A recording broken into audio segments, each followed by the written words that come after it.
వందనాలండి. ఎలా ఉన్నారు? బాగున్నారా?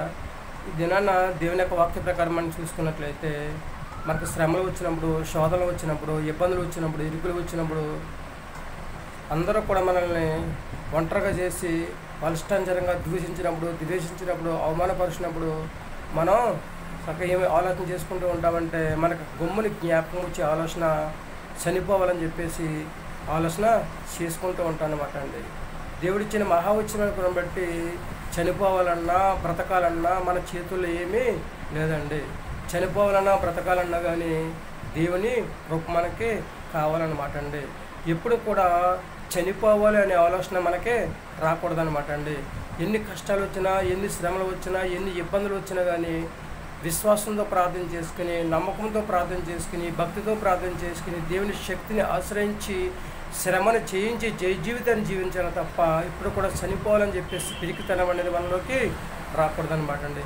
హిజ్కియా గారు చూడండి, కష్టకాలంలో దేవునికి ప్రార్థన చేసినప్పుడు దేవుడు ఆయన ప్రార్థనని, కన్నీటి ప్రార్థనని ఆయనకి 15 సంవత్సరాలు ఆయుస్సు ఇచ్చాడు. ఇవ్వలేదండి. ఆయన వెనకొచ్చు కదా, నాకెందుకులే బ్రతుకు, నేను చనిపోదామని చెప్పేసి అనుకోవచ్చు కదేనా అనుకున్నాడా? అనుకోలేదన్నమాట అండి.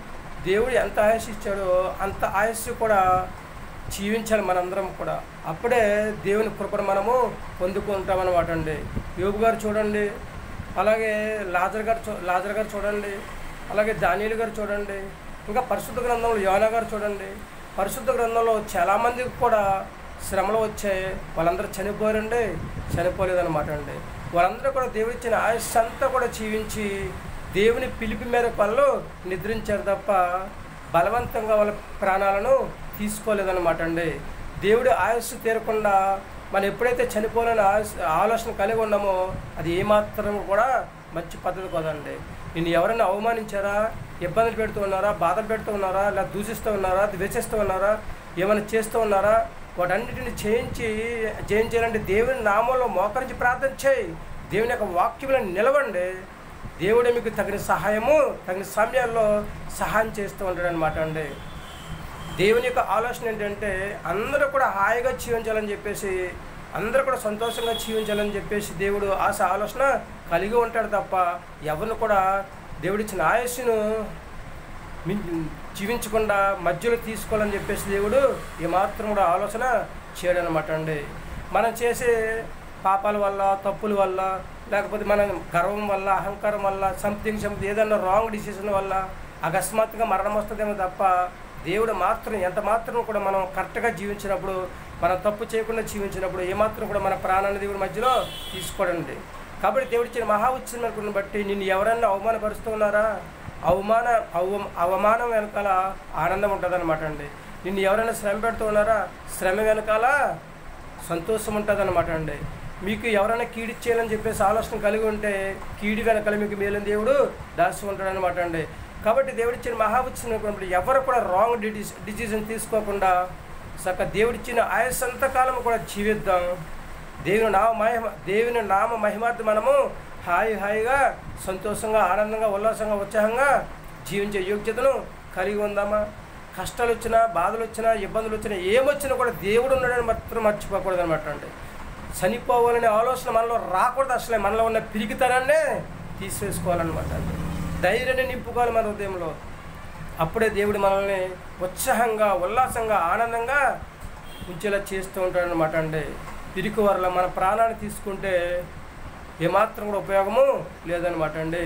పరలోక రాజ్యంలో ప్రవేశించాలంటే భూమి మీద శ్రమ పడాలి. అప్పుడే పరలోక రాజ్యంలో ప్రవేశించే యోగ్యతను సంపాదించుకుంటామన్నమాట. లాజర్ గారు చూడండి, భూమి మీద శ్రమ పడ్డాడు కనుక అబ్రహాం రొమ్మున కొనుకోబడ్డాడు. లాజర్ గారు కూడా ఎందుకు శ్రమ అని చెప్పేసి చచ్చిపోవాలని చెప్పేసి అనుకోవచ్చు కదైనా, అనుకోలేదన్న. పరిశుద్ధ గ్రంథంలో చాలామంది కూడా శ్రమలు వచ్చినప్పుడు విశ్వాసంతో మోకరించి ఉపవాసం ఉండే దేవుని నామంలో ప్రార్థన చేసి అడిగితే వాళ్ళని ఎంతైతే శ్రమ పడ్డారో రెట్టింపు ఆనందాన్ని దేవుడు వాళ్ళకి దయచేసినట్టు మనం చూస్తూ ఉన్నాం కనుక యవనస్తులు మీకు కష్టాలు వచ్చాయని చెప్పేసి, మీ జీవితాలు సరిలేవని చెప్పేసి చనిపోవాలని ఆలోచన కలిగి ఉండకండి. దేవుడు ఉన్నాడని చెప్పేసి గురి కలిగి పడుదల కలిగి ఓర్పు కలిగి విశ్వాసంతో ప్రార్థన చేయండి, భక్తిగా ఉండండి, దేవుని శక్తిని ఆశ్రయించండి. దేవుడు మీకు తగిన సమయాల్లో సహాయం చేస్తూ ఉంటాడు అనమాట అండి.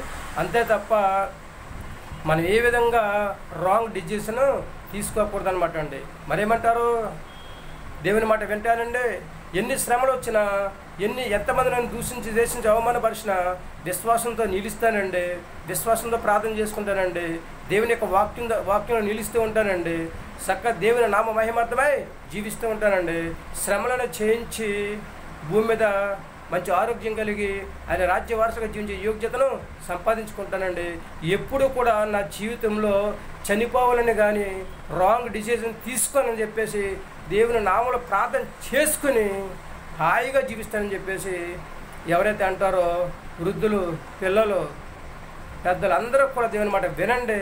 ఎప్పుడు ఇటువంటి వ్యర్థమైన ఆలోచన చేయకండి, మంచి ఆలోచన చేసుకోండి, మంచిగా జీవించండి, చక్కగా అందరూ బాగుండాలి, అందులో మీరు నేను మనందరం ఉండాలి. అందుకే అందరి కోసం ప్రార్థన చేద్దాం. ఏమంటారు, తల వంచని ప్రార్థన చేద్దాం. మహాపరిషణ పరలోక తండ్రి, నీ ఘనమైన పదవులు ఎక్కలేని స్థుతి స్తోత్రం ప్రభా. పిల్లలు తను మాకైతే తన శ్రమలు వచ్చినప్పుడు తండ్రి స్తోత్రం ప్రభా. సంతోషంగా ఉన్నప్పుడైతే హాయిగా ఇంకా జీవించాలని ఆశ ఆలోచన కలిగి ఉంటాం. కొద్దిపడి శ్రమ వచ్చినప్పుడు తండ్రి స్తోత్రం ప్రభా, చనిపోవాలని తండ్రి స్తోత్రం ప్రభా. మేమే తండ్రి ఆలోచన తీసుకుంటాం, మాకు మిగిలేదు అదే, మాకు త్వరగా మా మైండ్లోకి వచ్చే ఆలోచన చనిపోవాలనే ఆలోచన తప్ప బ్రతకాలనే ఆలోచన రాదనైనా నీకు వందనాలు తండ్రి స్తోత్రం ప్రభా. అటువంటి శ్రమల్లో ఎవరైతే ఉన్నారో, శోధనలో ఎవరైతే ఉన్నారో తండ్రి, ఇదిగో తండ్రిస్తుంది ప్రభా. తండ్రి అందరూ ఒకటే తండ్రిస్తుంది ప్రభా. ఒక కుటుంబాన్ని తండ్రిస్తుంది ప్రభా తండ్రి, లేదా ఒక ఫ్యామిలీని, లేదా ఒక మనిషిని తండ్రిస్తుంది ప్రభా. దూషిస్తూ ఉన్నా, అవమానపరుస్తూ ఉన్న తండ్రిస్తుంది ప్రభా. వాళ్ళ మనసుని మార్చండి తండ్రి, నీకు వందనాలు. ఎప్పుడు కూడా తండ్రిస్తుంది ప్రభా. శ్రమలు వచ్చే తండ్రి, చనిపోవాలనే ఆలోచన కలగకుండా తండ్రిస్తుంది ప్రభా. తండ్రి ఎవరైతే అలా అనుకుంటున్నారో తండ్రిస్తుంది ప్రభా, వారందరూ హృదయంలో ధైర్యాన్ని నింపండి. నీకు వారందరినీ కూడా దీవించండి, ఆశీర్వదించండి ప్రభా. నీకు వందనాలు తండ్రిస్తుంది ప్రభా. నీ చిత్త ప్రకారం తండ్రిస్తుంది ప్రభా తండ్రి. ప్రతి బిడ్డను కూడా దీవించండి, ఆశీర్వదించండి ప్రభా. యవనస్తులను తండ్రిస్తుంది ప్రభా, వృద్ధులను, పెద్దలను తండ్రిస్తుంది ప్రభా, చిన్నపిల్లలను, చదువుకునే పిల్లలు అందరినీ కూడా దీవించి ఆశీర్వదించి ప్రతి ఒక్కరు కూడా మంచి ఆరోగ్యం దయచేయండి. శ్రమలు వచ్చినప్పుడు తండ్రి చనిపోవాలనే ఆలోచన ఎవ్వరి మనసులోకి రాకుండా శ్రమలను జయించి దేవుడు ఎంత ఆయుష్ ఇచ్చాడో అంత ఆయుష్ బ్రతకాలని తండ్రిస్తుంది ప్రభా. ఆశ ఆలోచన కలిగే విశ్వాసంతో ప్రార్థన చేసుకుని, నా దేవుడు నాకు తోడుగా ఉండడం నాకేం కాదని తండ్రి ప్రభా, గురి కలిగి బిరి కలిగి తండ్రి పట్టుదల కలిగి ప్రార్థన చేసుకుని తండ్రి శ్రమలను చేయించి భూమి మీద హాయిగా జీవించే యోగ్యత తండ్రి దయచేయమని మా ప్రార్థన ఆలకిస్తాను. మా ప్రార్థన ప్రతిఫలం దయచేయని మా కొరతని యేసుక్రీస్తు ప్రశ్నమైన నమ్మలాడి వేడుకొంచున్నాం తండ్రి, ఆమేన్. అందరికీ వందనాలండి. తిరిగి దేవుని ఆశీర్వాదాలు మీకు తోడుగా ఉన్నాను కాక, దేవుడు మిమ్మల్ని దీవించి ఆశీర్వదించింది కాక. దేవుడిచ్చిన మహావచనాలను బట్టి చెల్లి, తమ్ముడు, అన్న, అక్క, అమ్మ, నాన్న, అలాగే అవ్వ, తాత, ఎవరైనా సరే మనకు దేవుడు ఎంత ఆయుష్ ఇచ్చాడో అంత ఆయుష్ కూడా హ్యాపీగా జీవిద్దామండి. మన దేవుని పిల్లలం అనమాట. మధ్యలో మన ప్రాణాన్ని బలవంతంగా తీసేసుకుని దేవునికి వ్యతిరేకంగా మన ప్రాణాన్ని తీసుకోకుండా దేవుడు ఎంత ఆయుష్ ఇచ్చాడో అంత ఆయుష్ కూడా మనం హాయిగా జీవిద్దాం. దేవుని మాట విందాం, ఆయన మాట ప్రకారము నడుచుకుందామండి. దేవుడు ఎప్పుడు కూడా ఎవరికి కూడా అన్యాయము చేసే దేవుడు కాదండి. కనుక శ్రమ వచ్చినా, శోధన వచ్చినా, ఇబ్బంది వచ్చినా చక్కగా దేవుని యొక్క వాక్యంలో నిలవండి. ఖచ్చితంగా విశ్వాసంతో ప్రార్థన చేసుకుని మోకరించి దేవుని ప్రార్థన ఆలకించి మీరెంతైతే శ్రమపడ్డారో, మీరెంతైతే బాధలు పడ్డారో, మిమ్మల్ని ఎవరైతే దూషించారో అవమానపరుస్తూ ఉన్నారో, ఎవరైతే మిమ్మల్ని శ్రమల పాలు చేస్తూ ఉన్నారో వారందరి మనసు కూడా దేవుడు మార్చి చక్కగా వాళ్ళందరినీ కూడా మీతో కలిసికట్టుగా ఉండేటట్లు చేస్తూ ఉంటాడు అనమాట అండి. వారందరూ కూడా మీతో ఐక్యతగా ఉండేటట్లు చేయగల సముద్రం అనమాట అండి.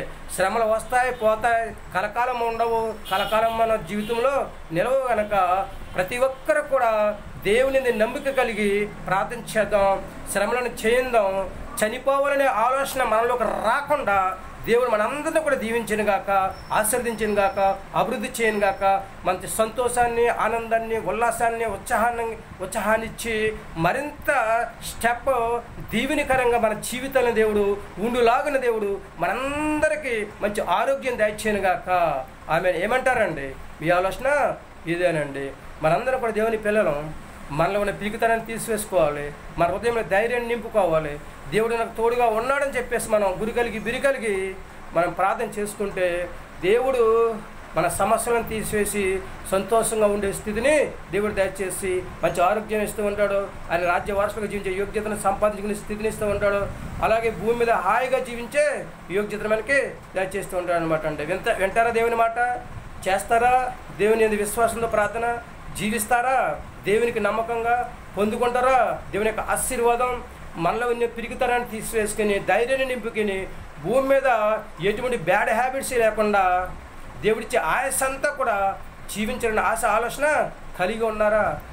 దేవుడు మిమ్మల్ని అందరినీ కూడా మీ అందరికి కూడా మంచి ఆలోచన ఇచ్చి మంచి ఆలోచన ప్రకారం నడవగల స్థితి దేవుడు మీ అందరికీ దయచేయను గాక. ఆమెను ఏమంటారండి?